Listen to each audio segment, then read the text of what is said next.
Electoral politics are a long-standing problem for the U.S. left. In recent decades, a number of parties have formed as an alternative to the Democratic Party. The Labor Party, the Green Party, and now the Justice Party.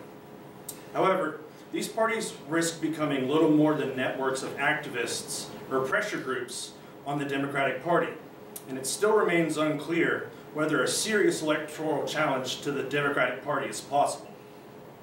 Many progressives blame the first-past-the-post structure of U.S. elections, contra labor-friendly parliamentary systems. Yet others insist that this procedural focus is misplaced. Marxist-Leninists charge some quarters of the left with misunderstanding the proper relationship of the party to the state.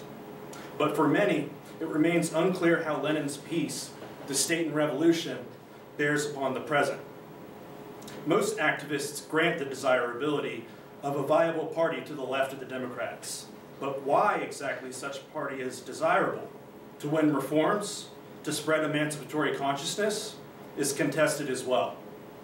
These are old questions for the American left, as old as Henry George, Daniel De Leon, and the 1930s American Labor Party, perhaps the high point of independent electoral politics in the United States. This panel will investigate several contemporary approaches to electoral politics to draw out the theories that motivate leftist third parties. It will also ask how the historical achievements and failures of third parties bear upon the present.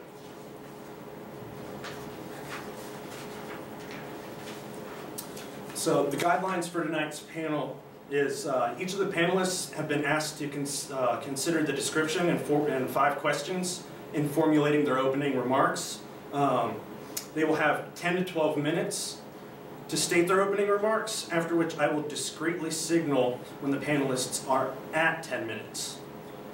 Afterward, I will indicate when they have a minute to go and then stand up at 12 minutes, at which time the panelists will have to wrap up. After that, there will be opportunities for very brief responses by the panelists. No more than 3 minutes, and this will be strictly enforced. Then we will open up the discussion to the floor. Questions or comments are welcome from the audience, but please keep these to around 1 minute at length. If there are a lot of questions, I'll take them in groups of 2s, and I ask the panelists, please keep track of them so that the first question doesn't get shortchanged. Although we have a moderate crowd here tonight, and I don't foresee that being too much of an issue. I promise to conclude the panel at 8 p.m. sharp, so at about 7:45 I will cut off questions and allow the panelists to make some concluding remarks.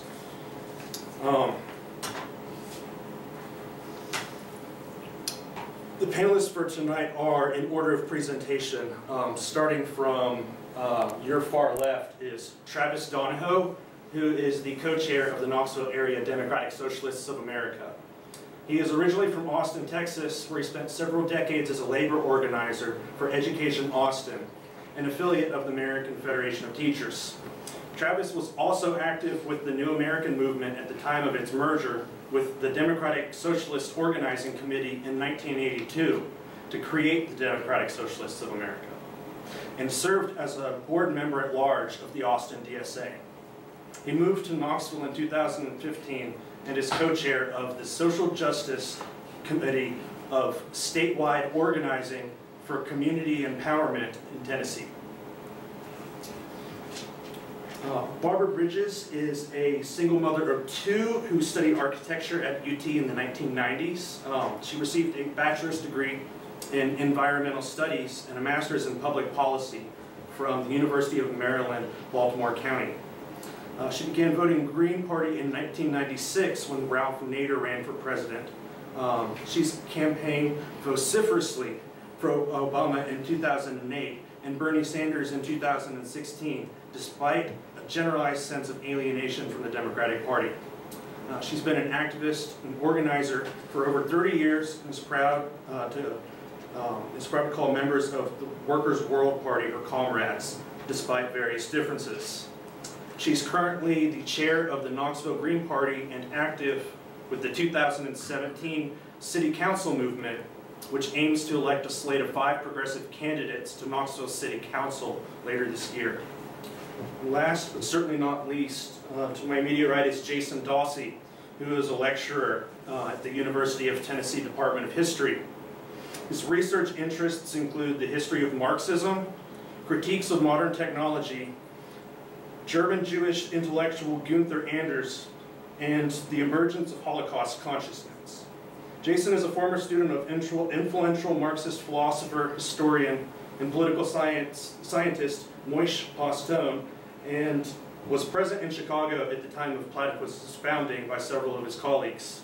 He is also active in United Campus Workers, UT's Staff and Faculty Union, and was recently published in the Journal of Critical Historical Studies.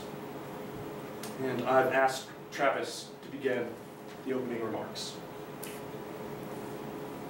Thank you, Matt. I'm glad to be here. Thanks for Platypus for inviting me. I'm in a really good mood because in addition to working with DSA, I'm also active in SOCM and students, parents, educators across Knox County. And the last private school vouchers bill died in committee today. So one more nail in the privatization coffin. But I did want to mention that I have been active in the Democratic Party off and on all my adult life. I have also, in the distant past, been a member of the Greens and actually attended one of their national gatherings. So I do have some perspective beyond the Democratic Party. I was working with the AFT and the NEA. I've also done a lot of work in nonpartisan school board elections. So that's been my electoral experience up to this point. I think the 2016 election has temporarily reduced opportunities for an effective third party because Bernie Sanders proved that an outsider, openly Democratic Socialist candidate can nearly defeat the highly favored moderate candidate and raise millions of dollars from small donors, which is totally unprecedented. What Sanders understood that third parties typically do not is that organizing doesn't mean hoisting a banner and expecting the already convinced to run to it. I'm sorry, Travis, can we tap these microphones Sure. and get them on, please? I believe that literally all it takes is a tap. There we go. That's bright green. Okay. Organizing means meeting our natural constituencies where they are, working beside them for the long haul, gaining their trust, and bringing them forward, therefore expanding our base. We on the left tend to delude ourselves into thinking that we're more powerful and influential than we really are. And our third-party experiments have tended to reflect this weakness. Third parties also neglect the huge obstacle that no one ever seems to talk about. No matter how ineffective the Democrats tend to be, they still manage to deliver on some issues for their supporters, whereas third parties almost never do. This puts third parties at an automatic huge disadvantage relative to the Democrats. Labor unions, women, and racial and sexual minorities tend to expect visible results in return for their activism, not vague promises of, quote, someday, unquote. The challenge that Trump poses for the left is probably unprecedented since the McCarthy years, but the opportunities that the Trump administration presents us with are probably our greatest opportunities since the late 60s and early 70s. The Sanders presidential campaign and the Trump presidency have enabled my organization to grow by leaps and bounds. And I'm not saying this to brag, I'm saying this because I wanted to illustrate numerically that although there's still a drop, the numbers are still dropping the bucket compared to the two major parties, that the Sanders candidacy and the Trump election have opened up people more and more to socialist ideas. Last summer, DSA had 6,000 members nationally. Today, it has more than 20,000. I think we had 1,000 members join up on election night after the election was called, for example. 2 years ago here in Knoxville, we started Knoxville area DSA with about a dozen members. Today we have 75. More importantly, last summer DSA's membership was very heavily over the age of 40. Today our membership is very heavily under the age of 40. So these are big changes, admittedly in a small pond, but they are big changes.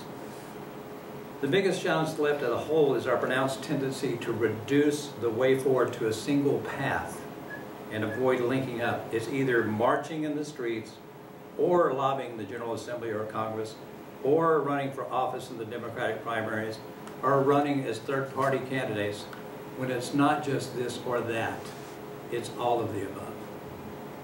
For example, the Working Families Party operates in several states, endorses both Democrats and its own candidates running against Democrats and or Republicans, has elected many candidates and convinced the New York State Legislature to repeal the state's long-standing maximum drug laws.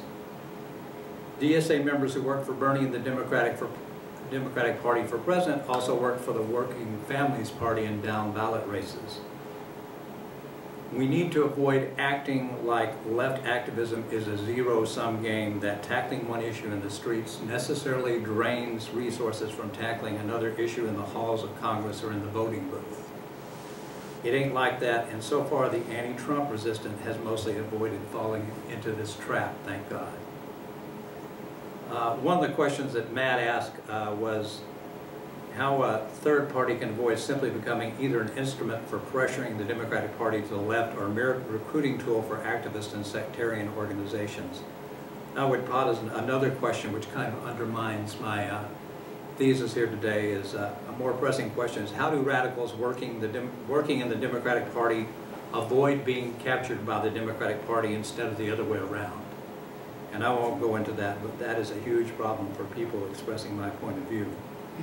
But the obstacles to third-party success are many. Ballot access restrictions is the one most commonly mentioned. The lack of meaningful state, well, not meaningful, sorry. The lack of major state primary elections, which was key to Bernie's rise and near victory. Jingoism, legal repression under the guise of a national crisis, which basically devastated the Socialist Party in the early years of the 20th century and the Communist Party under McCarthyism. And finally, as I mentioned before, Democrats delivering to their current constituencies, although less and less frequently. Another question was asked is, how could I see a alternative to the major parties emerging? How would a third party emerge? I don't see working with the Democratic Party as a lifetime project necessarily. I think there are some openings for a third party. My problem is I think that third parties that declare themselves now are working from a very small base. But I can see the Democratic Party having a John Lewis moment. John Lewis was the president of the United Mine Workers of America and initially worked within the American Federation of Labor and got very frustrated because the American Federation of Labor was very attached to organizing by craft instead of by industry. So that carpenters would be organized but in a particular shop, whereas it would be much more effective for everybody for that particular employer being a member of the same union. So he was stymied at every turn, and at one AFL convention, he punched out one of the supporters of the craft strategy on the floor. The United Mine Workers delegation walked out and eventually led to the creation of the Congress of Industrial Organizations. I can see that happening in the Democratic Party, probably without the fisticuffs on the floor of the convention. But I think there will come a time as radical presence and effectiveness in the Democratic Party grows that it will become necessary for those radicals to pull apart and form their own party. But I don't see that on the immediate horizon at this point. Another question that was asked was about progressives and socialists. I have a problem with the term progressive. I think it was a term that was revived in the 80s by liberals who were embarrassed about calling themselves liberals during the Reagan years, and the left, as it was, seized on it as a convenient way of describing liberals and radicals together. But I would hope that a third party that eventually emerges would be a democratic socialist party. How much time do I have? You're 9 minutes, right? Okay. I did want to raise some issues that didn't come up in the questions, but which I think are very important. There has been a lot of news coverage, but very little serious discussion, and even less serious academic discussion about the fact that Trump did so well among white blue-collar workers. I don't subscribe to the terms middle class and working class. I think the middle class is a myth. The vast majority of people in the United States are working class, whether they work in a classroom or they work on an assembly line. But I think blue-collar workers are being left behind, and I don't think that a serious breakthrough in coming years is possible until we get a handle on how we're losing the white blue-collar working class to bigots like Trump. And I think those of us who live in Appalachia have a special mission to understand that, given our history. One of our members from Knoxville, who is an expatriate member in Japan, actually did a poster which showed a miner wearing a red bandana. And the term redneck actually came from the fact that in the coal mine wars in West Virginia in the early part of the 20th century, where coal miners fought the government and the coal miner operators to a standstill with guns, the only way they could tell who was a miner and who was the enemy was by wearing a red bandana. It's a beautiful poster that says, rednecks, reclaim your roots, call DSA. So I think we need to start looking at that. We need to be reclaiming that history, and we need to understand why we have done such a poor job of radicalizing the white working class. Not that women, African Americans, Hispanic Americans are not extremely important, but we do need white, blue-collar Americans as part of our strategy. And finally, I just wanted to say that I think we need to look at the Sanders glass as half full and not half empty. I've heard people say, well, he didn't win. This is the biggest socialist vote of any kind, even bigger than Eugene Debs, by far, who was the next most successful in the early years of the 20th century.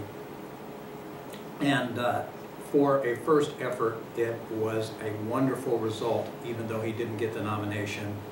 And my sense is that we need to be working in the Democratic Party to improve on that record, because otherwise my organization would be sitting here having grown by 3 times in such a short, rapid spurt of growth.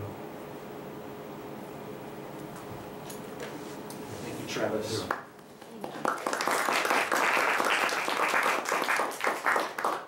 Next, Barbara. Yeah. Hello? Can you hear me? Sorry, we can take a minute to mess up the mic levels. Are you guys having a little bit of trouble hearing there in the back? Would you like me to turn it up some? Here. Sir. Hello, hello. 2, 3. Yeah, I agree that the 2016 election was I guess if you ask me what's the best thing to come out of the 2016, what's something good that we could take away from the 2016 election, I would have to say that it was, is this not working at all? It's going to be better this way. I'm not sure what the deal with these other 2 are. They're on, but they're not. Yeah. Is that, oh yeah, I can hear myself now. Okay, yeah, if I would say if there's one good thing that resulted from the 2016 election, it was that we have a real opportunity to take a cold, hard look at what went wrong and how what the hell happened and how we ended up with a President Trump. I think that's the most important thing that a third party or anyone else, people working within the Democratic Party to try and reform the Democratic Party, that's the essential thing, in my opinion, is to really analyze what went wrong and how that can be avoided in the future. And I get kind of tired of hearing myself talk about all of the voter irregularities and all of the ways in which the DNC kind of hacked the election, to be honest. Voter irregularities throughout the Democratic primary. But it's deeper than that. It's deeper than just the way things played out. I think there are some underlying values that are exposed as well. And as the first part of the primary season kind of unfolded, we were watching this slow train wreck that was the Republican primary. The Republican Party was basically eating itself. And that should have been a signal to the Democratic Party that this was an opportunity to move to the left, to embrace a candidate like Bernie Sanders. That, you know, for many years, Democrats have failed their constituencies by claiming obstructionism, that we can't do what we would like to do because the Republicans won't let us. Well, 2016 was the opportunity to seize the day and to really represent progressive values. And the DNC kind of blew it. And I think it's, you know, at the risk of flogging a dead horse, it's really important to get to the bottom of that and to really, you know, not gloss over what happened, not constantly blaming Russia for hacking the election or whatever, but to really read what's contained in the WikiLeaks, read what's in the DNC emails and the Dawsey emails. It pretty much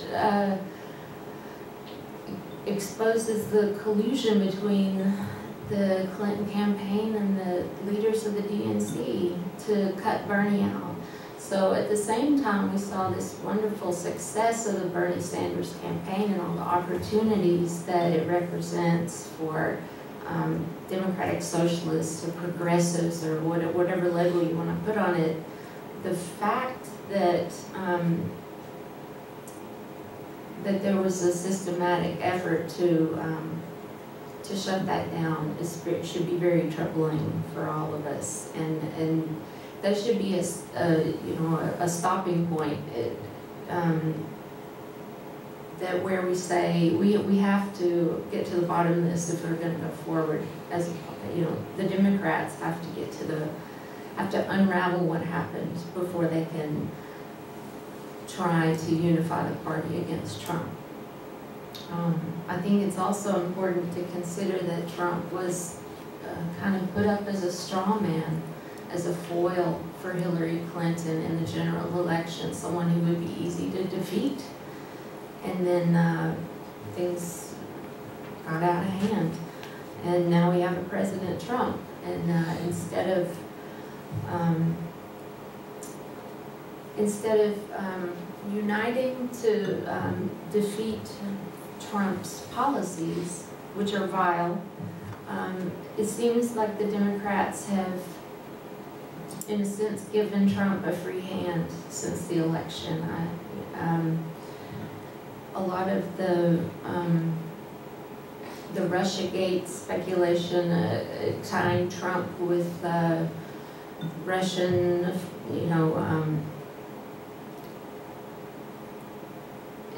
implying that Trump is in some way answerable to Putin, in a way forced his hand. And there was a really good article in the Consortium News pointing out that since Trump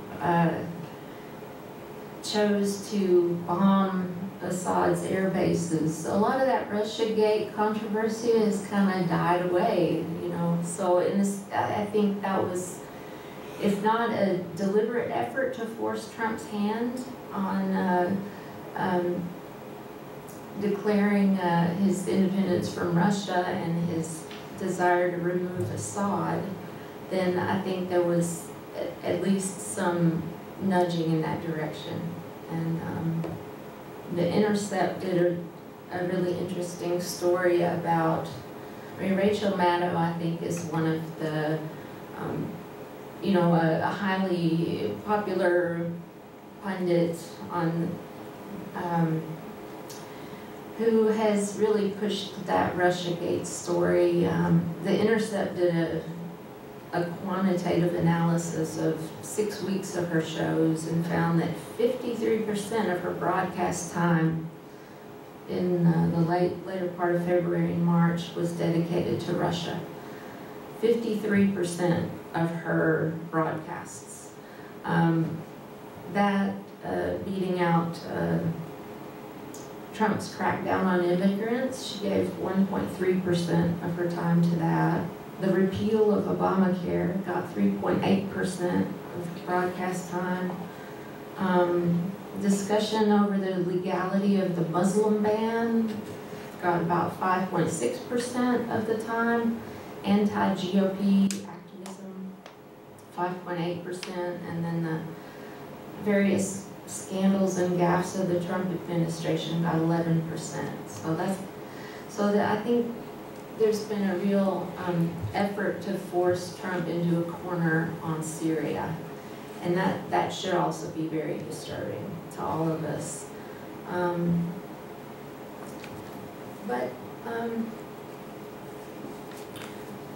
Beyond that, I think it's important for third parties to articulate a different vision, a vision that is not, that's an anti-capitalist vision. I mean, the Democratic Party is, has let down the left, has let down people of color, poor people, immigrants. Immigrant rights organizations call Obama the deporter-in-chief because so many people have been deported under his kind of benevolent reign. For 8 years under Obama, we've been at war with 7 different countries. We've dropped over, I think it's 25,000 bombs in 2016 alone, 1 year of Obama's kind of benevolent reign of drone terror. And that's not something that the Democratic Party seems prepared to address or even to acknowledge. So by contrast, look, here's some things. I'm a recent convert to the Green Party. I've voted for Green Party candidates for decades, but it's only since the Bernie Sanders campaign that I felt compelled to get involved on a deeper level. And there's some interesting things in their party platform that I thought I would share. First of all, they advocate proportional representation voting systems like instant runoff voting, which is something that you mentioned in the intro. They advocate abolishing the Electoral College, statehood for the District of Columbia, and independence for Puerto Rico, debt relief for Puerto Rico as well. They advocate that we recognize the International Criminal Court, and that we should repeal the veto power of the UN Security Council. The party platform includes breaking up media conglomerates and repealing the Telecommunications Act of 1996, and community-focused expanding spending for Head Start programs, transportation, and arts fundings that center the community as opposed to a top-down development model. I'm sure you don't want to hear all of this. They call for closing the Western Hemisphere Institute for Security Cooperation, also known as the School of the Americas in Fort Benning, Georgia, which is a notorious training facility for paramilitaries in Central and South America. Basically where our military trains human rights abusers who have been later convicted for atrocities in their own countries. They call for a prohibition of arms sales to all foreign countries and a prohibition on grants that are military in nature to developing countries. The Green Party calls for the right of return for Palestinian refugees and a one-state solution with truth and reconciliation for Israel and Palestine. And this is the tip of the iceberg. I'm trying to pull out some important things.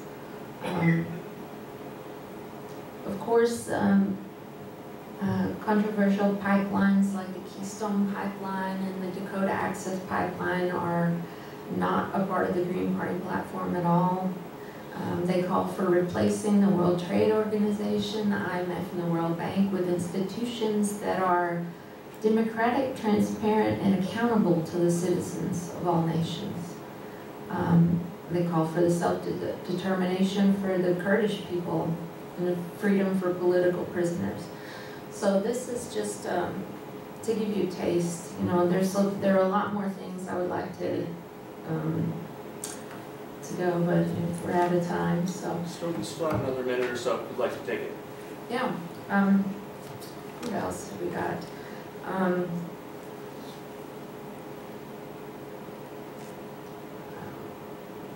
Currently, the United States, I believe, has not signed on to the Declaration of the Rights of Indigenous Peoples, which was adopted by the United Nations in 2007.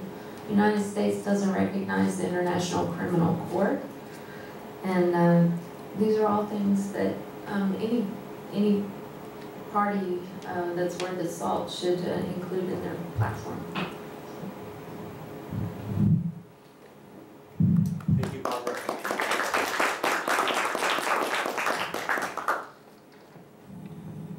I tend to talk kind of loud anyway, so I'm going to try to watch how much I use the microphone. I want to first thank Matt and Platypus for organizing this event and inviting me to be a part of it. Just to reiterate, I'm a lecturer in the Department of History and a proud member of United Campus Workers, a union which represents students, staff, and faculty across the volunteer state. I am speaking here in neither capacity, however, as a lecturer or obviously speaking for UCW. I'm speaking here really as an increasingly middle-aged socialist who is excited about the fact that socialism has actually become part of the political agenda again. So what I wanted to do in my remarks is just say some things in terms of a historical perspective, which is really my own, and then some thoughts about where I think socialists here in the United States might go.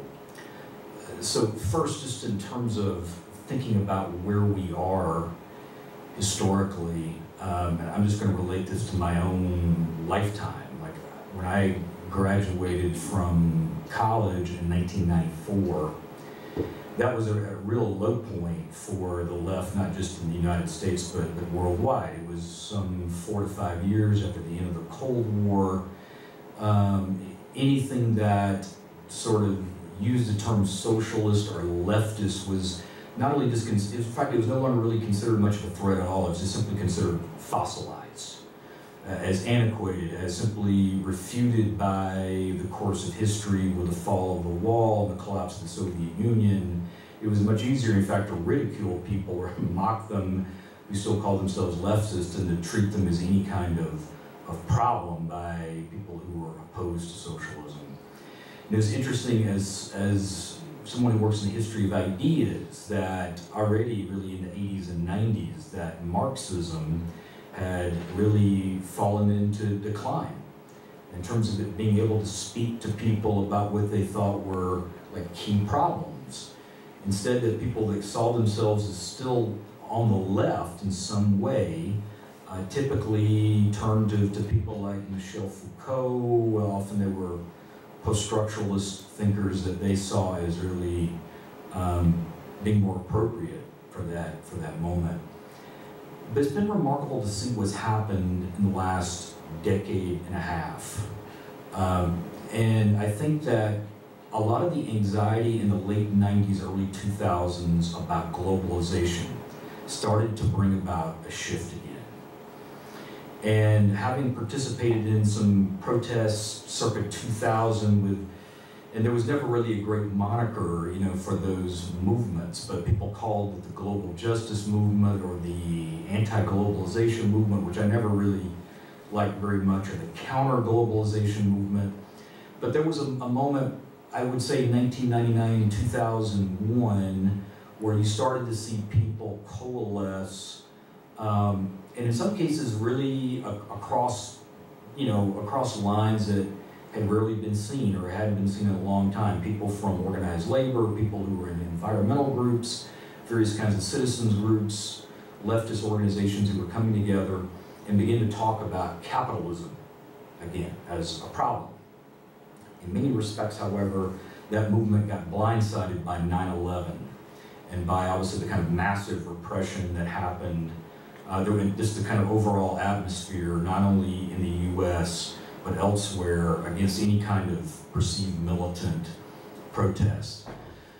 But then again, with the 2007-2008 crisis, I think you started to see once more a shift again. And you started to see after 2008 a real renewal of interest in the history of socialist thought, in the history of anarchist thought, in the history of Marxism. And you could, you don't want to put too much emphasis on what you're seeing at the bookshelf, but there was a lot of work coming out that 10, 15 years before would just have been it would have been very rare to see. And obviously the Occupy movement, if we're talking just about the US, the Occupy movement did wonders, I think, for certainly putting the issue of socioeconomic inequality back on the table again. And then finally, to kind of wrap up this part of my remarks, obviously the Bernie Sanders campaign, I think, was in many ways a kind of, I think, the final sort of moment in this where you had a socialist who was on American TV virtually every night, for months on end. And this is an area here where I do agree with Travis.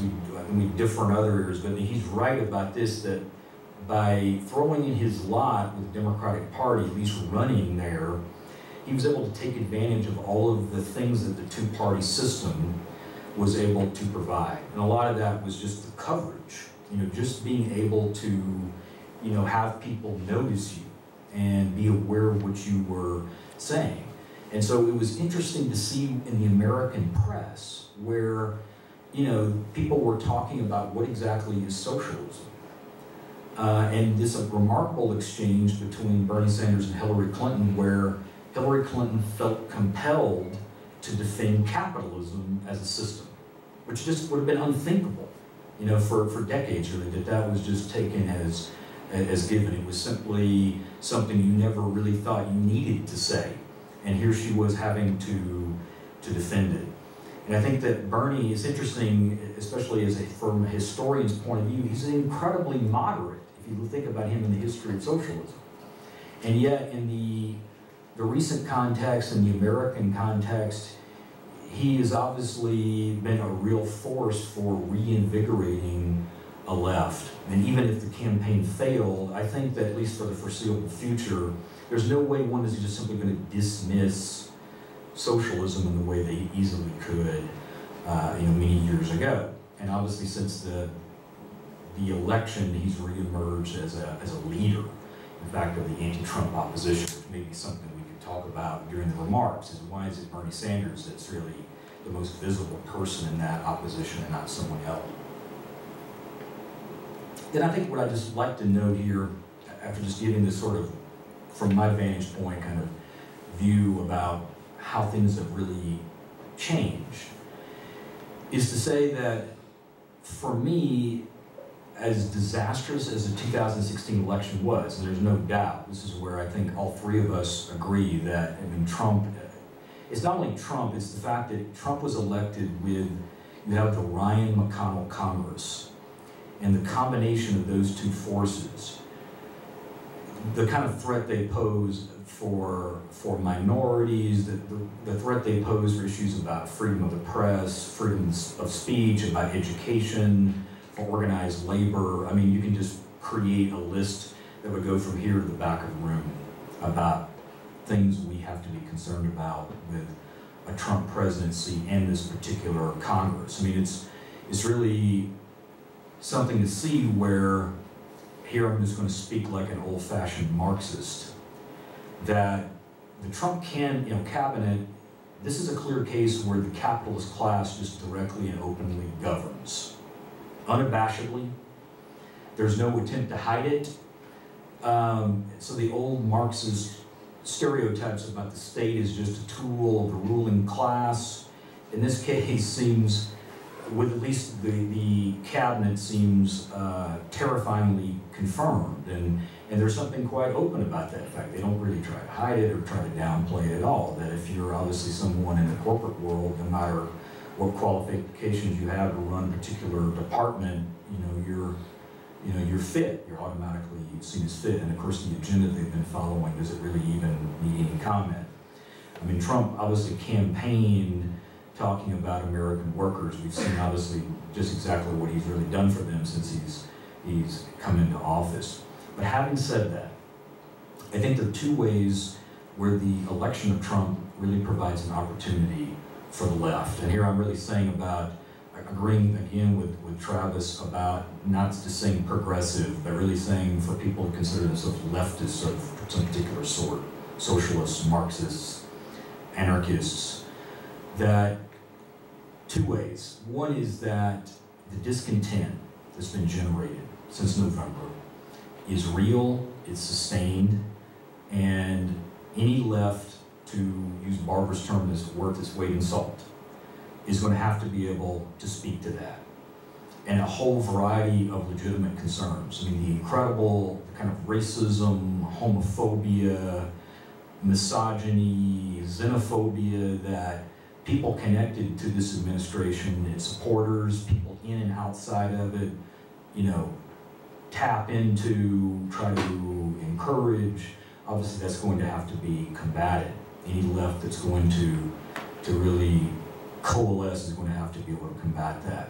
The other way I think is actually interesting about the opportunity is the fact that Trump made all these claims about that the Republican Party, his Republican Party, would be a party once more for American workers. And he was going to bring jobs back. So he was going to have an agenda that spoke to people's deep-seated and very real economic insecurity. And that, of course, was many of the same things that Bernie Sanders was addressing. And I think that any left that comes about in 2017 and beyond is going to have to speak to that. I get very frustrated just reading much of the American press, where you often think that there can only be economic issues. It's either Trump voters only voted for him on economic issues, or they only voted for him out of racism, homophobia, xenophobia, as if those are like strictly compartmentalized things. And obviously those things are deeply intertwined in this case. And so the left is going to have to be able to, on the one hand, respond to all of this bigotry that is there, but also take seriously the fact that people do. This feeling of precarity, of being on the edge, that I think he really did tap after, especially after Bernie left the race. So I think in those two ways, it's a real moment of opportunity. So what would I like to see done with that opportunity? I would like to see and hope to see that there is an independent socialist mass party that comes about very soon, sooner rather than later. And all of the things that Matt brought up about pitfalls for third parties, the risk of becoming a kind of this network of activists, about the concern about sectarianism, the like, those are very real concerns. But also on the other hand, I think I have a real concern that I think the Democratic Party will do everything it can, certainly at the leadership level, to co-opt what we've seen on the streets in the last several months. And they will funnel that back into the party, I think, if there is any way possible. And so I would like to see a mass socialist party, knowing all the challenges involved. I think for people, for us, to see it as our task to build or rebuild such a party. And it would not mean that in certain cases, as Travis noted about the Working Families Party, that in certain cases you do, support Democrats or you support another party because you think you may, if not, you may end up electing a fascist. That's a very real fear, but I don't think it's the either-or case. But that's my hope, at least, is that what comes out of this moment of opportunity is a real party for the left. Thank you very much.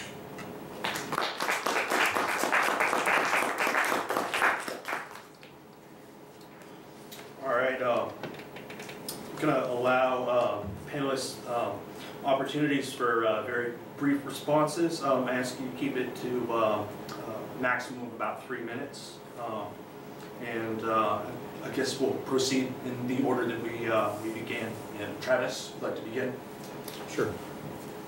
Yeah, ultimately, I would like to see an independent mass socialist party. I don't think it's on the horizon anytime soon because our base is too small.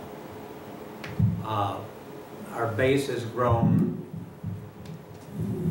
Our base has grown relatively rapidly and in a good way since the Sanders campaign. But I still think an independent mass socialist party at this time would be the left talking to itself. We need to go out and build stronger ties with labor unions. We need to basically push the Mossbacks and the Democratic Party out of the Democratic Party. I'm one of the Democratic Party's biggest critics. I voted for Hillary while, as once heard someone say, throwing up a little in my mouth as I pushed the button there. But I think the Sanders approach of building our revolution and using our revolution to elect, if not socialist candidates, then truly left liberal candidates to office is very important. I think it builds the kind of presence that we need to one day have an independent mass socialist party. In the meantime, we will fight the Mossback forces in the Democratic Party tooth and nail. It's going to be ugly, but I don't think we should abandon victories like the California Democratic Party, the largest Democratic Party in the United States, being taken over lock, stock, and barrel by Sanders forces. We already have some victories that we need to build on. Also, as I mentioned before, probably the primary reason why socialist thought spread so quickly is the primary system in the U.S. It sucks, but Bernie used it to extremely effective ends in getting publicity and raising millions and millions of dollars in small donations. And I don't think there's anything on the horizon that we could do outside the Democratic Party that would result in that kind of publicity and that kind of high profile for socialist ideas in the near future. But like I said, I can certainly see working Democratic Party building the left-leaning forces and eventually splitting off and forming an independent mass socialist party at some point, but we've got to expand our base first. Thank you. Yeah, I agree with both the other speakers. I would, it seems, as far as the historical context, I feel like what we're at right now is what what Lenin called the highest form of capitalism, imperialism, right? The monopoly form of capitalism, where the colonial expansion is pretty much reaching the limits of outward colonial expansionism. Everyone's been incorporated into the capitalist system, and now they're putting the screws to it, and they're really consolidating their power.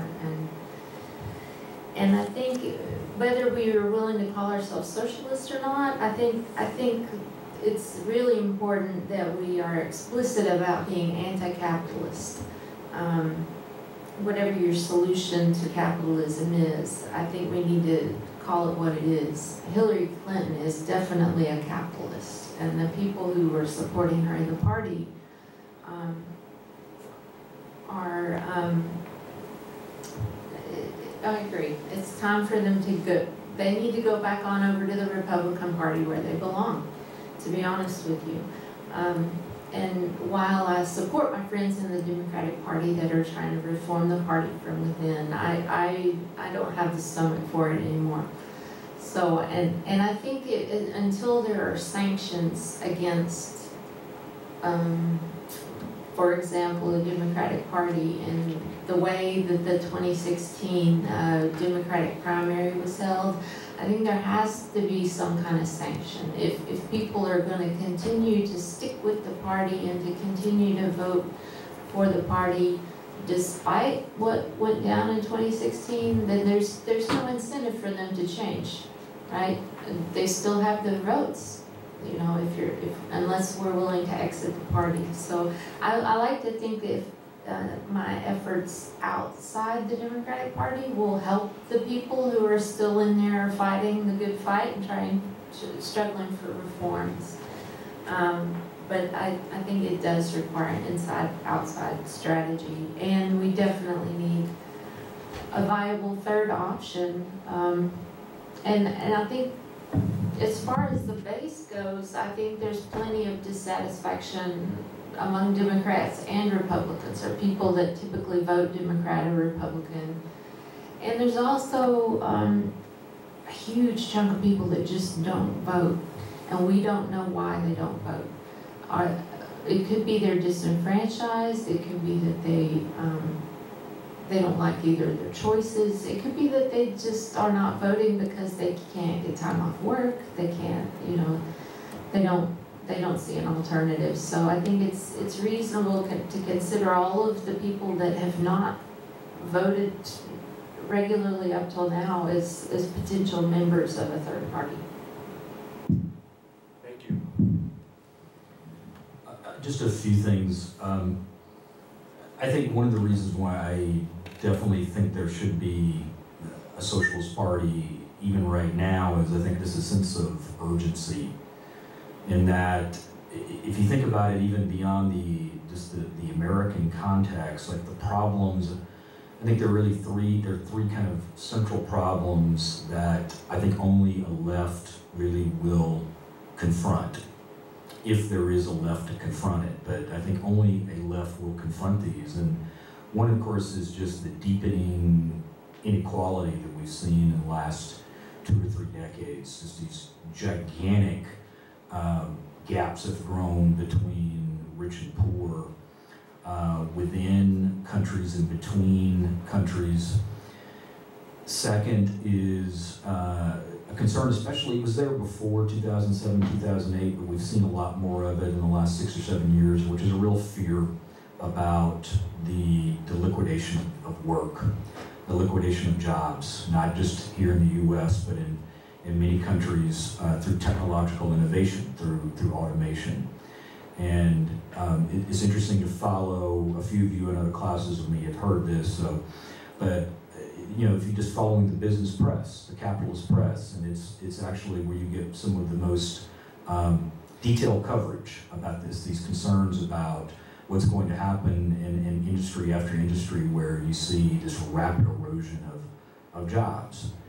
And then third is obviously the ecological crisis, and how any kind of political force on the left can deal with the issue of climate change is going to be a gigantic issue. It would be an issue for the best left that we could imagine.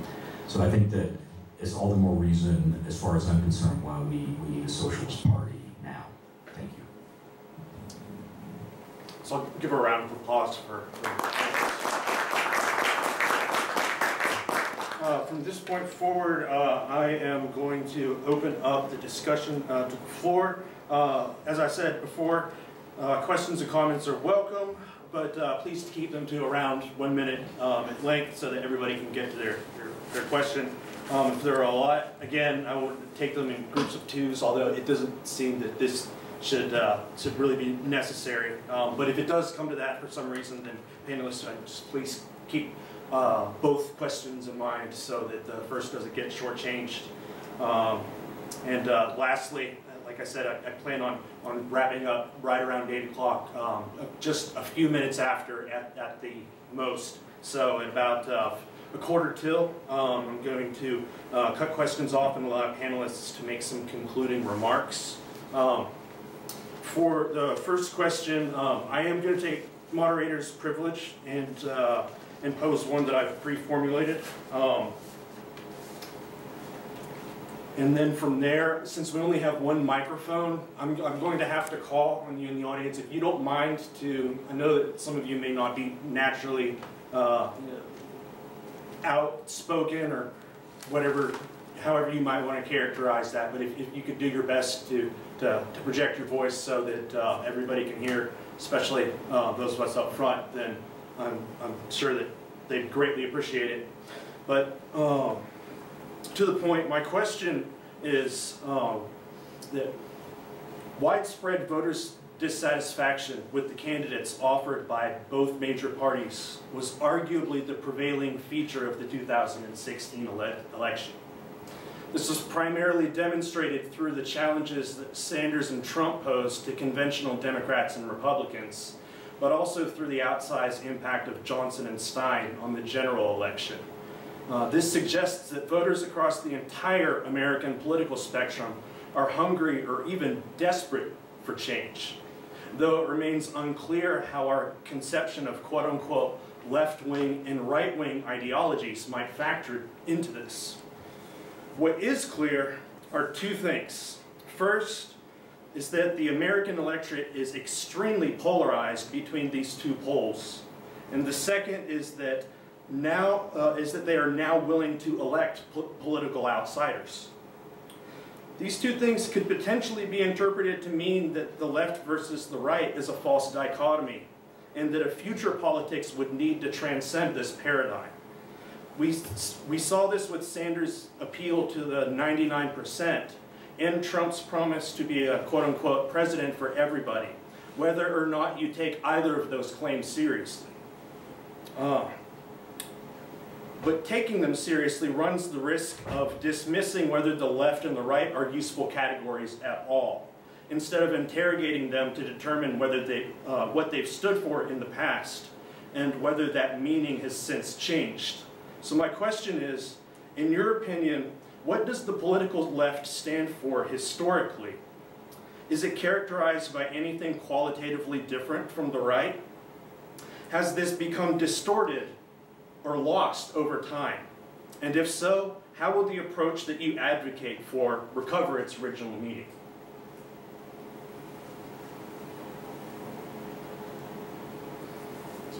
You can begin in any order you like. You look like you want to say something.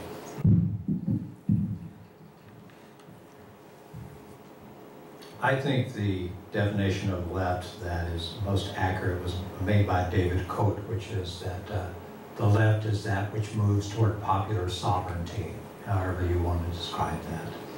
And in social terms, it means moving beyond a mostly empty political democracy to include a meaningful economic democracy. And I think we need to get better at explaining that difference with capitalism, because I think it's one that people understand fairly easily. There had been some dovetailing on the left and right of this last election. The left was absolutely opposed to the Trans-Pacific Partnership, as supposedly was Trump, and supposedly it was Clinton, but nobody believed Clinton was actually opposed to the TPP, and the WikiLeaks transcripts proved that she would ditch her opposition the moment she was elected. So, but I think what Trump tapped into, which the left should be tapping into, is the feeling of being lost and somehow slipping out of the mainstream. I am the product of a plant closing. My father lost his job after 30 years in a packing house when the packing house shut down. I know what that feels like. We've had to experience 40 or 50 years where the Democratic Party did virtually absolute nothing to stop runaway shops as the economy was being ravaged. Almost absolutely nothing. The Republicans were not supposed to do anything in the first place. And I think the Democratic Party felt the revenge of the lost people in this economy who had been working at shit jobs for decades. And the Democrats did nothing to stop that kind of job loss. And I think it is the revenge of those people on the Democratic Party, and it's very justified. I guess I think most people would assume that left and right kind of loosely correspond to Democrat and Republican, which I think is an outdated concept. I think there's, like you said, the left represents governance by the people, for the people, whereas the right is kind of a top-down control by corporate elites. And I think presuming that the Democratic, the line between the Democrats and Republicans has been eroded over the course of my lifetime to the point where it's very hard to distinguish between the two in terms of whose interests they serve. And then when you think about libertarians, that's, I don't know where they fit in. That's just some, I think that just demonstrates that their voters are confused. You have, the libertarians are very good on social policy, but they also expect the market to be able to allocate resources. And I think that's the main dividing line I see now, are the people who trust the market to be able to allocate resources, and they want to free the hand of the market to do that. And the people who realize that there are inherent problems with that there are market failures, and those market failures are why we have government in the first place, is because the market can't allocate resources in terms of public goods or externalities, or so yeah, that's my answer. Matt, that's a tough one. I will just say that, in the way that I think about it, that the left as such is one with a strong sort of sense of historical, ideally with a strong sense of historical consciousness about being able to connect itself to the American and French revolutions, to the kind of classical workers' movement of the 19th and 20th centuries, to the Russian Revolution. Obviously, we're here the centennial of the Russian Revolution this year, and to those ideas about freedom, equality, emancipation. I think that were core ideas. Obviously, talking about those ideas in 2017, you have to think about them historically. What does it mean to talk about equality in 2017, or to talk about liberation in 2017? But I think that the categories themselves are really still quite vital. And part of, I think, what the left must do, I think both Barbara and Travis spoke to this in slightly different ways, is there has to be some sense about how it articulates itself to people, and obviously also to itself. And I think that's going to be one of the big tasks, I think, in the near future, is doing just that. I mean, much of that history and that sense of connection to that past has just been lost. You know, it's an interesting thing just to talk to students in a history class and mention about what tax rates, we're not hardly here talking about socialism per se, but what tax rates were on the top brackets here in the United States prior to the Reagan years. And where that often just seems that just sort of social democratic issue seems like a lifetime, and it really was like lifetimes ago. And so I think that's, for me at least, is a key part of thinking about what's the difference between the left and the right, is re-engaging that history, and especially learning or relearning the history of the left again. Thank you. But, go ahead and open it up to the floor now, please. Hi. What's been going on nationally has been very overwhelming to me, so I have decided to focus on local issues. I'm wondering if you guys have an opinion on these same concepts and ideas and how they may apply on a local level, specifically to Knoxville. Definitely do. Did you want to? Yeah. Yeah, I think the whole idea of growth and development for cities is falls along these kind of these two ideas of the left versus the right. One, cities kind of all over the world are adopting this approach to revitalization that attracts outside developers and investors and a creative class of people, like the young, usually 20-something, people who don't have school-age children, people with disposable income, people in the tech industry.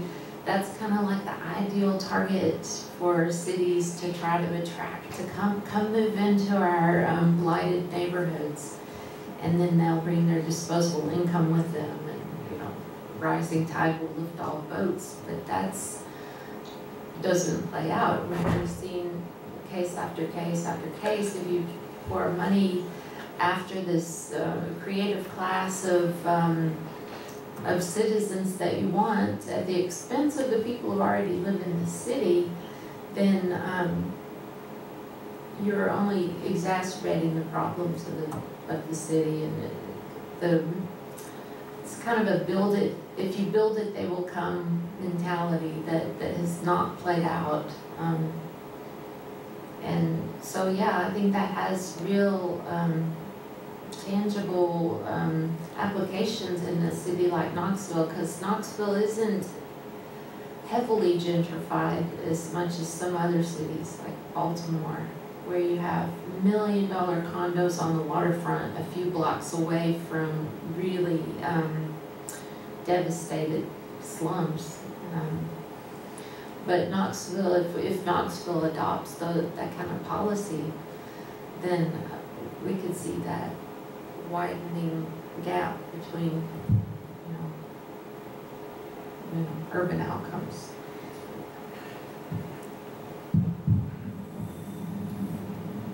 Yeah, I hope I'm not duplicating Barbara too much, but I was a resident of Austin, Texas for 35 years, and when I moved there, the population was 321,000. When I left, it was close to 1 million. And that's all within the city limits. That doesn't include the suburbs. And it, for much of that time, was the most rapidly gentrifying city in the nation. So when I moved to Knoxville, which I dearly love, I've been here 2.5 years, I was constant. My wife and I were constantly asking, why on earth did you move from Austin, the hippest place in the world, to Knoxville? And we were like, we couldn't get away fast enough. I worked in the poorest schools, organizing and representing teachers in the poorest neighborhoods in Austin, and it was unbearable to watch people losing their homes that they might have lived in for 50 years because they couldn't pay the property taxes. And one of the reasons they couldn't pay the property taxes, the city council never saw a tax abatement that they could turn down. It was just corporate giveaway after corporate giveaway. And I come to Knoxville, and one thing I noticed is that, and Austin is noted for having a huge left. For example, the DSA chapter in Austin is closing in on 600 members. And, but I come to Knoxville, and it's a town of 180,000 people, and it has a huge left relatively. It's amazing how many organizations there are here. But it also has an almost totally Republican representation at every level of government, which is very disturbing. But what is most disturbing is I see parallels with Austin. I see these enormous student condos going up. I remember in Austin when I moved there, you could live in an efficiency for $300 a month. When I left, an efficiency was the average of $1,200 a month. But what I find most disturbing and most reminiscent of Austin is the Regal deal. We basically gave away millions for nothing. And as one of our speakers at the DSA meeting pointed out, they passed, the city council and the county commission passed the Regal deal without anything in writing. It passed it unanimously. What I think, and we discussed this many times in our DSA meetings, and I want to thank Michael Kaplan, who's here, for giving us so much background about this over a long period, is that there needs to be a leftist coalition around economic development. Because if we don't bring organizations from every sector of society together, they are going to keep giving away corporate, just giving away city and county assets to corporations. It's been going on for years and years here. And what people tend to forget is when you give tax abatements to corporations, somebody has to pay the difference. And those are often the poorest people in the economy.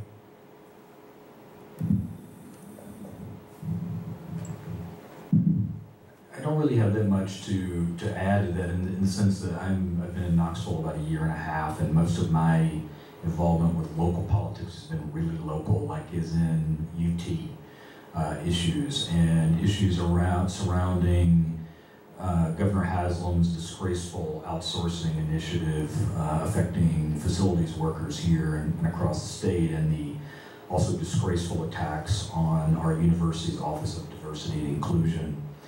But it has been really inspiring to see UCW, Progressive Student Alliance, DSA, many other organizations, too many to name, who have worked together to challenge those initiatives, to draw attention to them, to bring people together, and I think that has been extremely heartening. Please excuse this slight gap in recording due to technical issues. Unfortunately, we've lost the remainder of Jason's response to the prior question. However, the question being answered from this point forward is, from the perspective of the audience member posing it. The speakers barely mentioned mass incarceration or the way that it suppressed voter turnout, which is part of the story of Trump's victory. They also unintentionally talked about the left as if it were only white. But Black Lives Matter is the most advanced section of the black left, and it is anti-electoral. How have leftists doing electoral work dealt with this?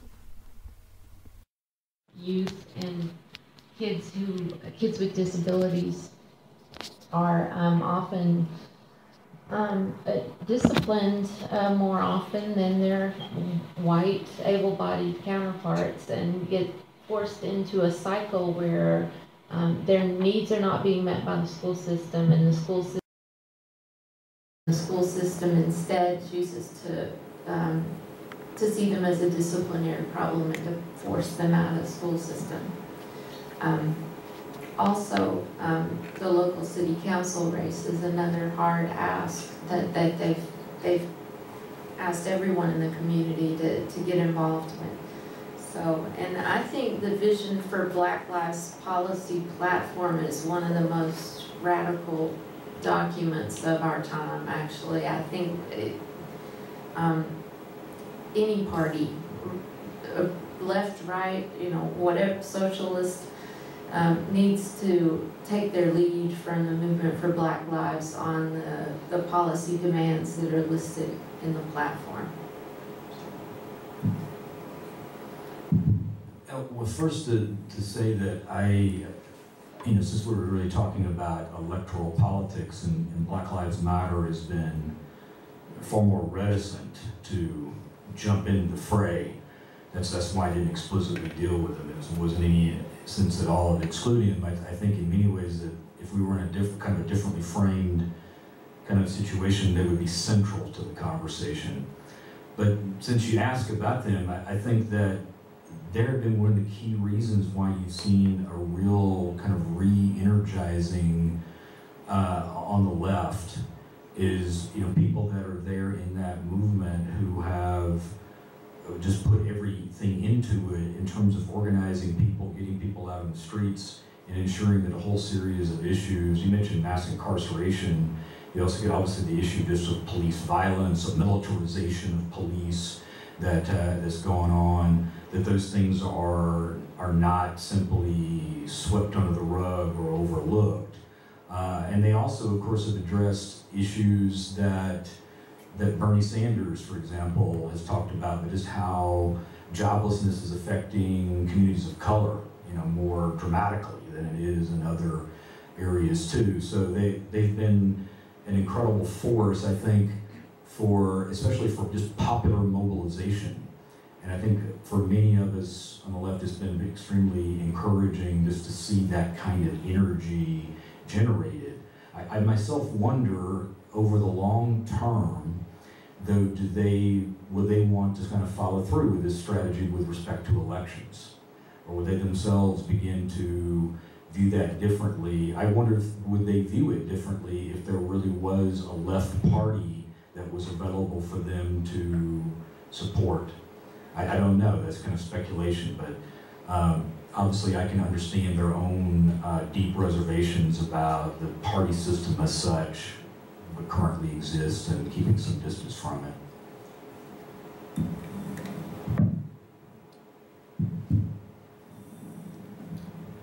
Yeah, if I had one criticism of Bernie Sanders' campaign, I think it was a criticism that DSA made publicly early on in the campaign that we all think it's very important that there be an overarching analysis, and that analysis is class, which is a taboo word in American society and has been for 100 years.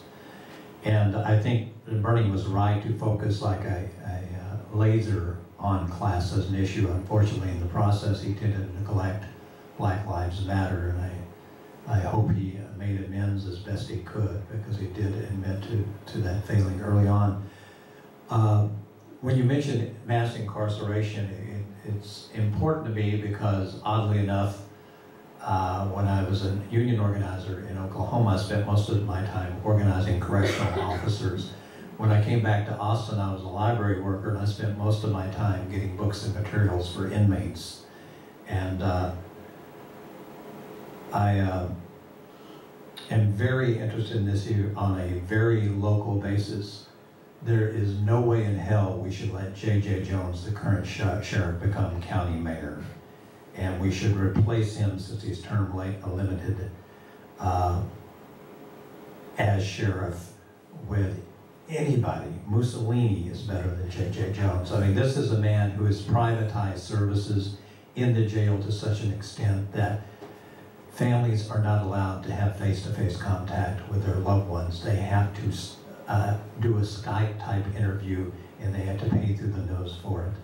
Prisoners are not given enough calories every day to avoid losing weight, and so that they can make a profit over the overpriced items in the commissary.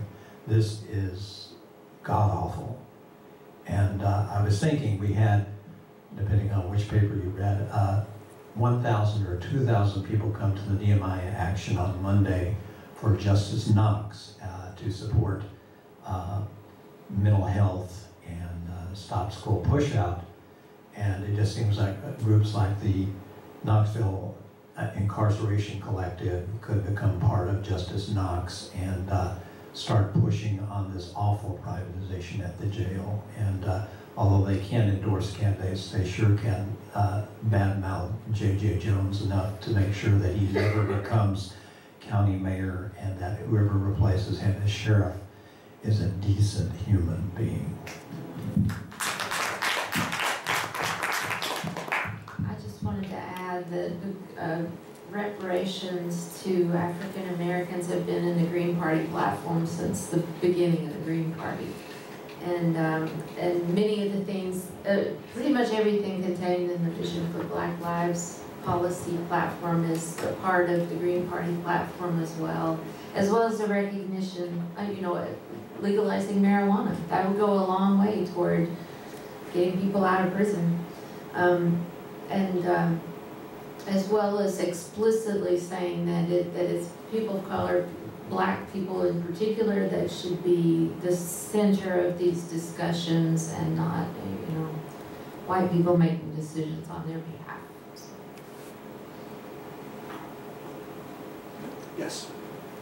Thanks. I think that a multi-party rather than a two-party system could be good for our country. What I'm worried about is that we would have a third party arise on the left, but not a fourth party on the right.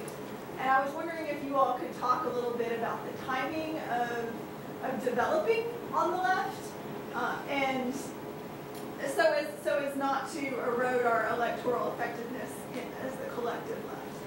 And not that I'm endorsing this idea, but I'm wondering if you see any opportunities for collaborating with the far right to simultaneously build the parties at the same time so that we can have balance, and it could, if you could speak to that a little bit.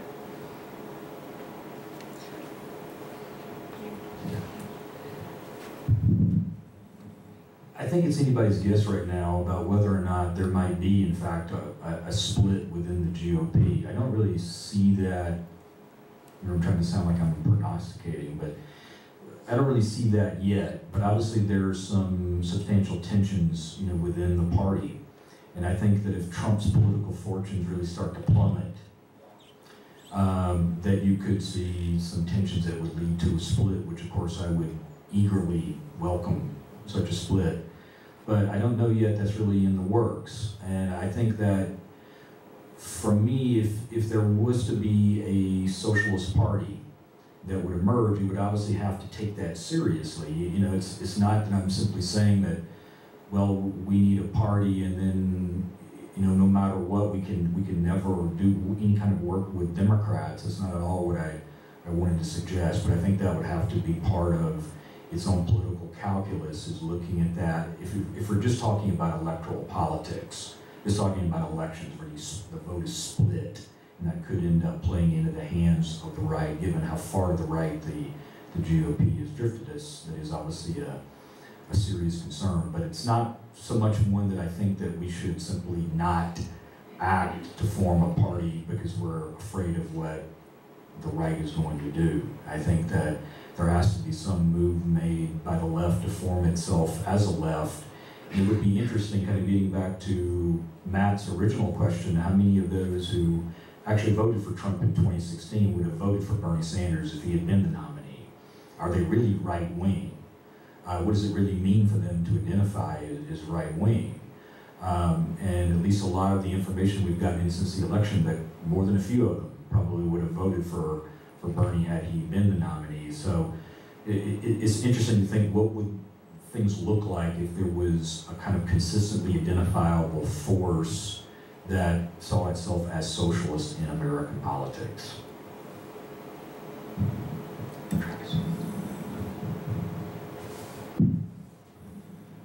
That was one of the reasons I talked about the Working Families Party. The Working Families Party is in about 10 states now. It tends to operate in fusion states. That's where it's legal for a political party to nominate not only its own candidates, but for candidates who are running for a particular office from an opposing party. For example, you might have candidates for Senate and all the way down ballot, but at the top you might be supporting the governor, the Democrat for governor. That's not legal in Tennessee, unfortunately, and that probably wouldn't work at the national level for obvious reasons, but it is a model to be looking at. I agree with Jason. I don't think that the old Nader canard should keep us from moving forward, however which way we're going forward. I'd say the Nader canard. I voted for Ralph Nader in 2000. All things equal, I would do it again. But there is that threat that by setting up a third party, you're going to elect the most reactionary candidate. But I don't think we can. I like what Rabbi Michael Lerner says: vote your hopes and not your fears. And but there are calculations that have to be made, but I don't think they should be decisive. I think the solution to that is electoral reform. We have to have multi-member districts or instant runoff voting or something to address that problem. Or we're only ever going to have a two-party system where both parties look like each other. But anecdotally, I would also like to say that in 2000, people kept saying a vote for Nader is a vote for Bush, right? I would counter that by saying that a vote for Gore was a vote for Lieberman. And if you recall, you know, the DNC decided to put Lieberman on the ticket with Gore, and then in 2008, when Obama was running, Joseph Lieberman could have been the incumbent vice president and a shoo-in to be the next president in 2008. Correct me if I'm wrong, but I think the only incumbent vice president who's not won a presidential election was Walter Mondale. So Lieberman would have been a shoo-in for Democratic president in 2008, and what was he doing?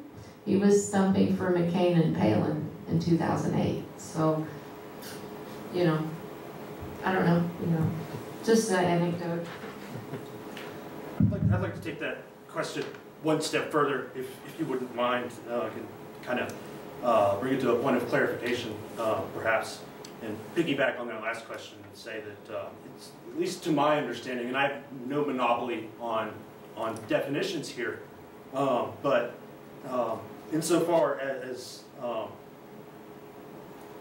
my education has led me to believe, it's that the left is characterized by a state of becoming. Well, what does that mean? It sounds really abstract, right? To me, that means that the left is about the furthering and opening of possibilities, of taking what could be but is not presently, and seeking to make it real or bring it into being. To me, the left is about essentially freedom. What would it mean to create a more free society that we live in right now? And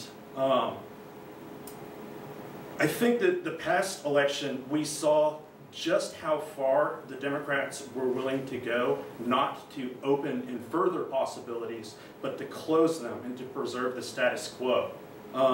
Specifically, how far they were going, or they were willing to go to defend neoliberal capitalism and the party establishment built around defending it. So my question is, are the Democrats part of the left? And if not, could they be made to be? I think some are and some aren't.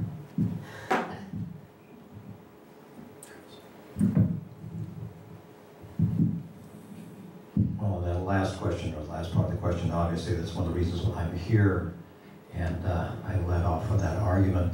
I did want to say that DSA, as far as socialist organizations go, is a very big tent.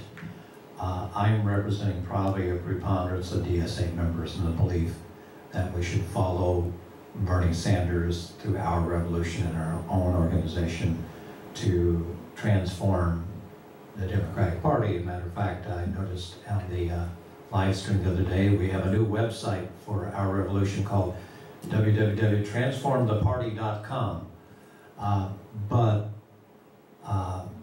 I think the Democratic Party is capable of transformation. It's just going to be a very long haul, and the things Jason was raising do give me pause, because I think that Trump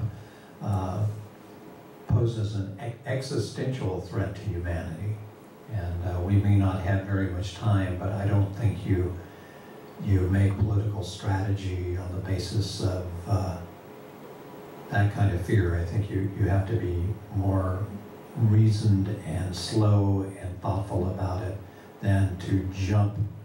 And I'm not reflecting on you, Jason, but I think we can't let an existential threat keep us from putting one foot in front of the other.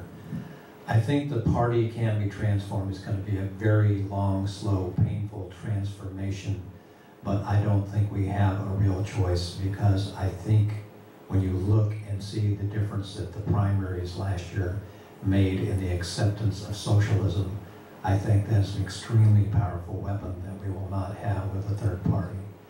The other problem I see is that there are dozens of socialist parties.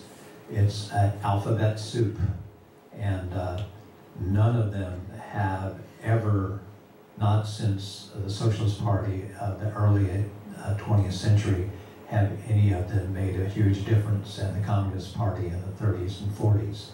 So it's been a very long time since we have had a Socialist Party which could be described as an independent mass socialist party, and there's a lot of reasons for that I won't go into. I do want to say that I do represent a preponderance of DSA members, but Cornel West worked very hard for the Green Party candidate after the convention, and he is now part of a movement to draft Bernie Sanders to run as presidential candidate for something called the People's Party, and he's the most high-profile member the DSA has. So there are obvious different approaches, some which might seem contradictory, which may not actually be contradictory. But I think we can change the Democratic Party. I know Ali Cohn is here. She's a DSA member who was elected secretary of the Knox County Democratic Party. We have formed a Progressive Action Committee of the Democratic Party, which is trying to link the Democratic Party with all these marches in the streets and all these rallies and actions in a meaningful way. And we even have a working group called Reflections on the Election, which is going into details why Hillary lost and why she lost so badly, and why we're in the soup that we are now, which is not a popular discussion in official Democratic Party circles.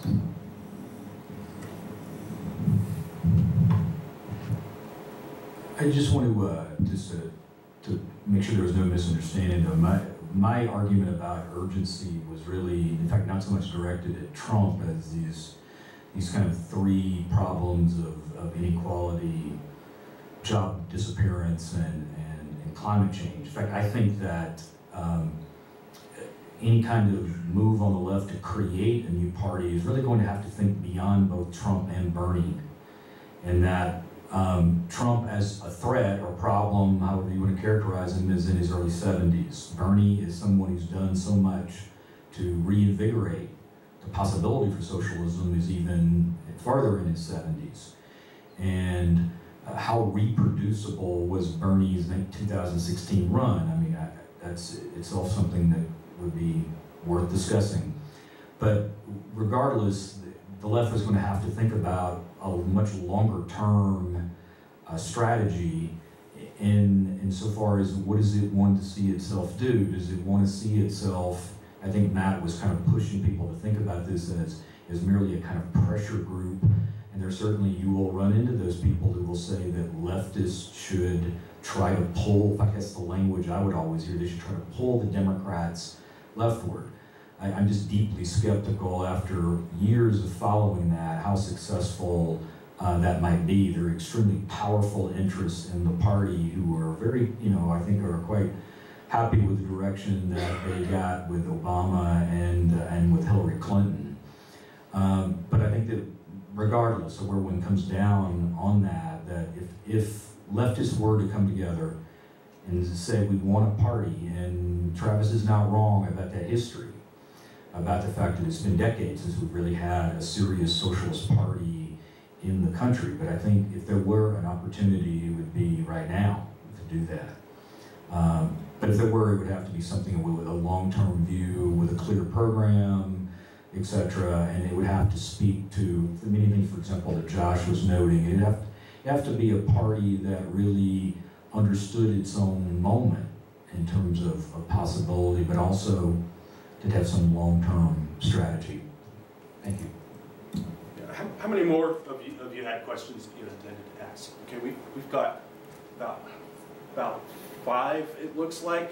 I'll do my best. Let's try our best to get to everybody. I'm going to ask these in pairs of 2, and then in about 5 minutes still, then we'll stop and give you guys an opportunity to make some closing statements. Is that okay? All right. And so, will you please raise your hands again? I'm just going to take them starting from the front and go back. So I'll take you 2 together. What's yours?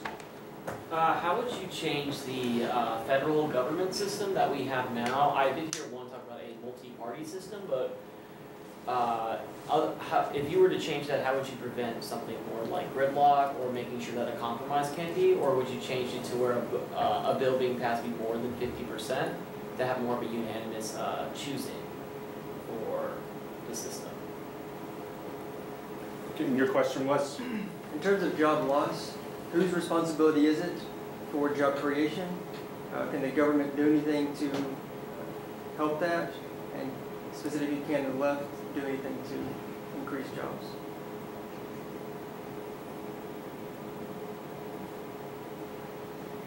I'm happy to pass the microphone back and forth. I'm sure you guys are really tired of doing that, so just let me know which one you'd like to go Are we first. doing 2 at a time?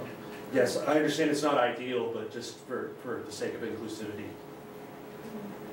Thinking about this. You can also answer one, and then of course we can try to come back to you if you think of more.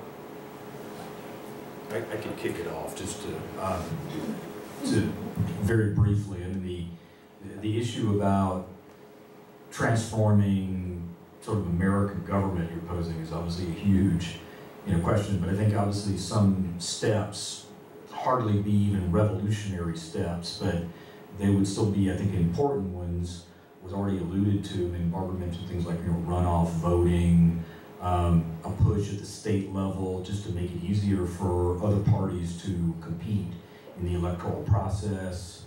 And I think the issue of the Electoral College is obviously something that, especially after this election, received considerable attention. I don't know if that's going to sustain. I don't have a feeling it really is.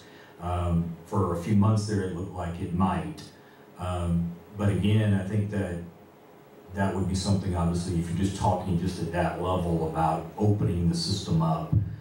And I think that there are obviously people who would argue that a multi-party system is going to ensure gridlock. I really don't take that very seriously, given just how much gridlock we've had with the 2 we currently have, which has just been disastrous, really.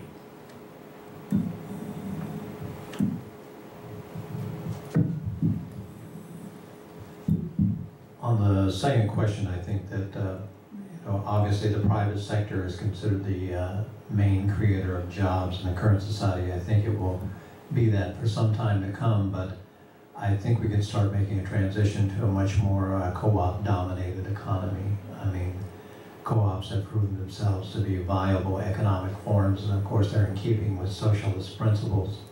And the federal government could be doing a lot to encourage co-ops at every level of society. And I know in DSA we have a caucus called Solidarity Economy Caucus, and they are theorizing all sorts of things about how co-ops could be a much larger part of the economy.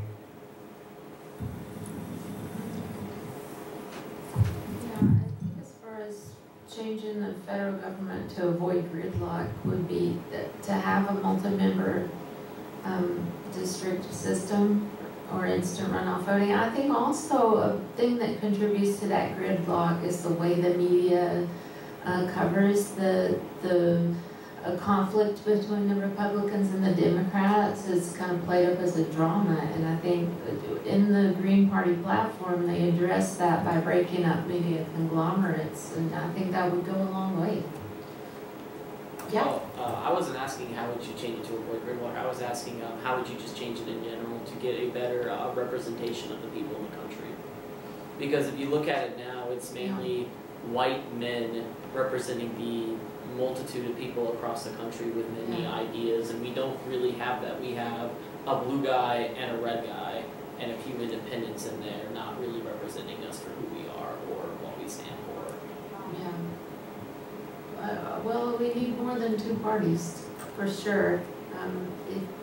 If you have, every race that we have is a winner-take-all race for 1 seat.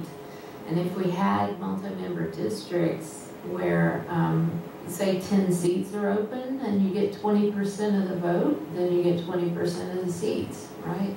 We don't have proportional representation. So that's one thing the Green Party is calling for. And on the job creation question, who's responsible for job creation? I mean, the Green Party also is calling for public spending to create jobs and they make explicit reference to the CCC programs under the New Deal, which were explicit, public funding for job creation. And that's how our national parks got built. And so, yeah, I think the public sector has a responsibility to create jobs. 2 transitional steps: get rid of Citizen United once and forever, and institute automatic nationwide universal voter registration. It works everywhere else. It should work here. All right, remainder of you have questions, please raise your hands again. Sure? Well, it's similar enough to his question. Okay, in the back. And if there's anyone else who would like to ask with them, that's the only person who's still raising their hand. So Taylor, if you'd like, I'll come to you after. Sorry, if you'd like to pose your question, please. Regards the way that I think there was a blue collar white, especially blue collar workers were a huge factor in election, and how the Democratic Party used to be the party of blue collar workers, and how over time that's shifted. And I think that there is one issue that a lot of people have with the idea of socialism is connecting it to authoritarianism and totalitarianism, just based on history. I think that I like Bernie a lot, but I think that my biggest issue with him was that his sort of big government stance, and I think I heard that expressed a lot of people will. They like the ideas of these like free programs and stuff, versus winning and I guess my question is, what steps briefly, do you see that can be taken to attract sort of libertarian-minded people who probably don't really call themselves Republicans, but who voted for Trump, or how to bring them back, especially given the sort of association with Democrats and liberals with intellectualism and not being any more party of the common. So, great question. Thank you. Taylor, if you'd like to pose yours next, please. Kind of to piggyback off of that, how is, given from what we think is the apparent necessity of a unified leftist party working to some extent or no extent with probably some extent with the Democrats, what are some quick first steps? I think of the UCW, Tennessee's Not For Sale campaign, where all these groups were funneling together. There weren't a lot of egos in there, so it was easy. What are some quick ways for let's say DSA and Green Party start working together that we get a unified party going that's intersectional, that's not purely bound to their ideological, it's not sectarian, that can get more folks to the table?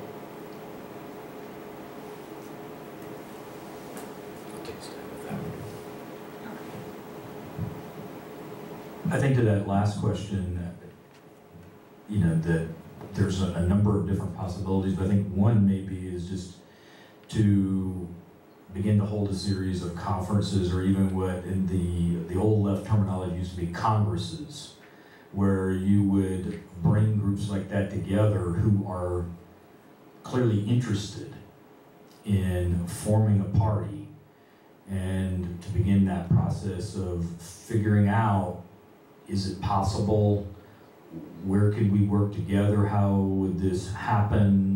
What kind of platform could we agree on? There's no doubt that would be a very difficult, arduous process. There's a great deal of fragmentation on the left, such as there is, but I think that would be one step forward. There's no way that would happen overnight either. It would be some very involved work over a period of time, but I think that may be one way to do it, is through a series of conferences and congresses where people really do learn from each other too. I mean, those groups that you just mentioned, many of them get into certain kind of niche about, they're concerned about the environment, or they're concerned obviously about organized labor, they're concerned about issues about police, about police, etc. And all of those are legitimate.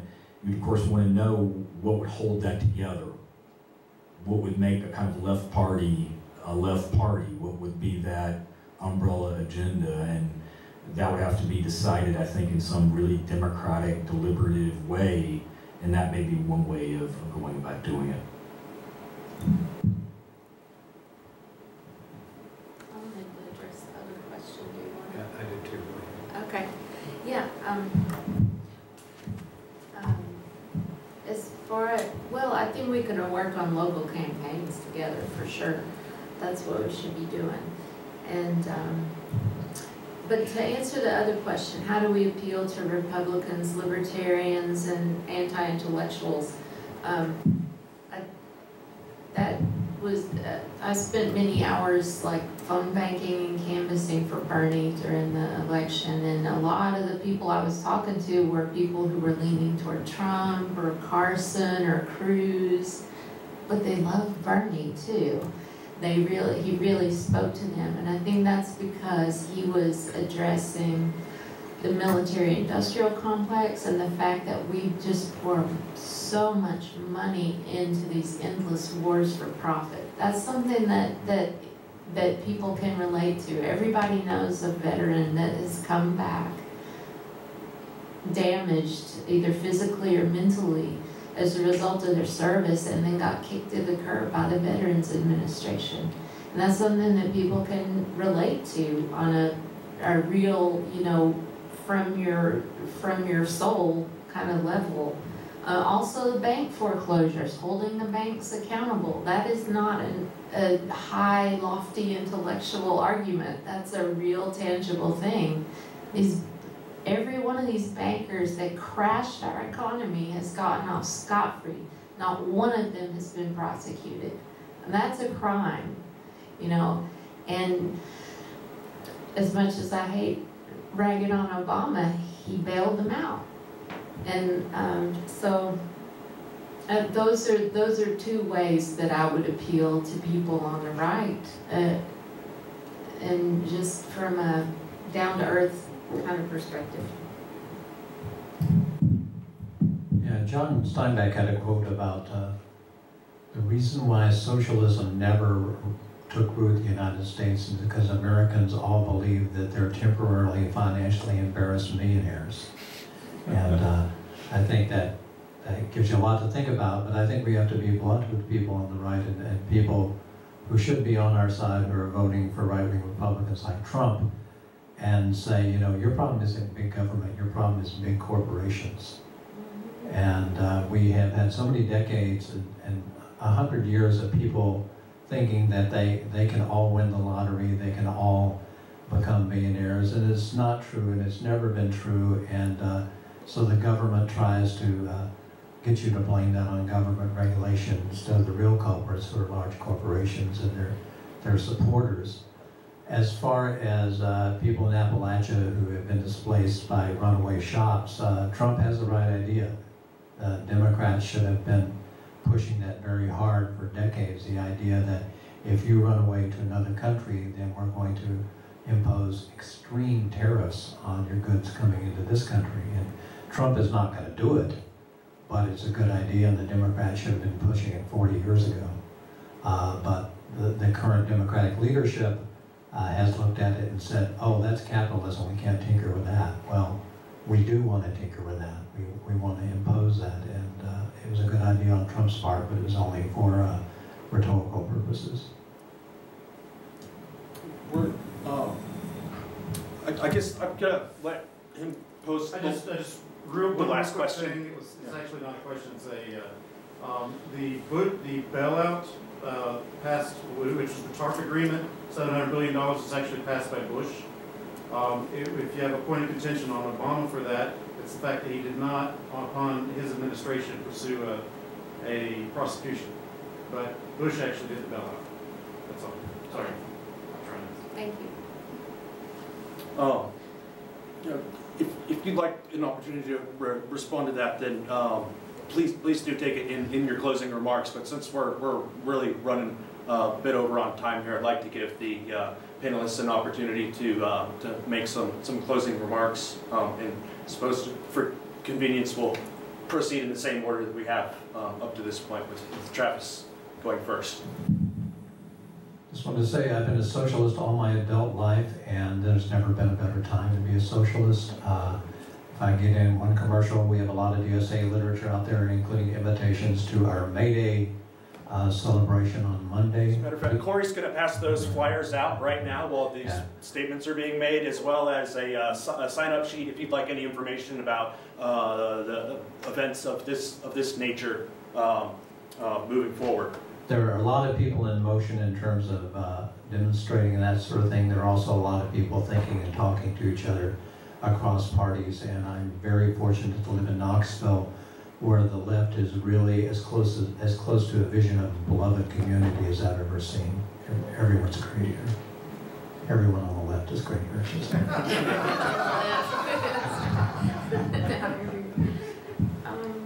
Yeah, I'm not sure how to close, except to say that to plug the Green Party. I've been really digging into their platform lately, and it has all of the things that I want in a party, even beyond Bernie Sanders. Bernie Sanders is, kind of weak on foreign policy, to be honest, but the Green Party's good. So I would encourage you to take a look at the Green Party platform. It's at www.gp.org, and you can read the entire platform yourself. It's very specific, so I'd encourage you to do that. I was trying to think of some really amazing, catchy, kind of closing set of remarks, and I just utterly failed to produce this. I would just like to say that I appreciate you all coming, and I hope that conversations like these, or discussions like these, this is really the beginning, and that those continue not only here, but in the surrounding area nationally. That this is a moment. We are really living through quite a moment, and I'm really talking here about a kind of we, kind of inchoate we of sorts right now, but nonetheless a kind of we have to seize this moment, think through it, and act on the basis of that. Thank you. Let's give a round of applause.